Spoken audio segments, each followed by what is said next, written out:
Breaking news.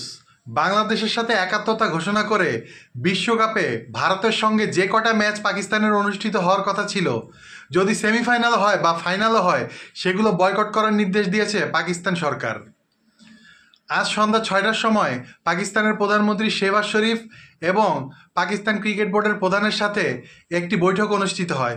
সেই বৈঠকে সিদ্ধান্ত নেওয়া হয় যে তারা আগামী বিশ্বকাপে ভারতের সাথে পাকিস্তানের যে কয়টা ম্যাচ অনুষ্ঠিত হওয়ার কথা ছিল সবগুলো ম্যাচ বয়কট করবে। এতে ব্যাপক ক্ষতির সম্মুখীন হবে আইসিসি এবং ভারতীয় ক্রিকেট বোর্ড। কারণ পাকিস্তান এবং ভারতের ক্রিকেট ম্যাচ মানেই হাই ভোল্টেজ ক্রিকেট ম্যাচ, এবং এই ক্রিকেট ম্যাচের সম্প্রচার সত্তা, তার মানে লাইভ টেলিকাস্টের সত্তা অনেক মূল্যে বিক্রি করে ভারতীয় ক্রিকেট বোর্ড এবং আইসিসি।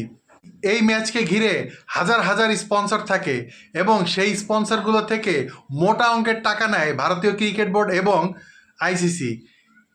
এই ম্যাচগুলো যদি বাতিল হয় তাহলে অন্ততপক্ষে 200 থেকে $250 মিলিয়ন ক্ষতি হবে বলে জানিয়েছে বিভিন্ন গণমাধ্যম সূত্র।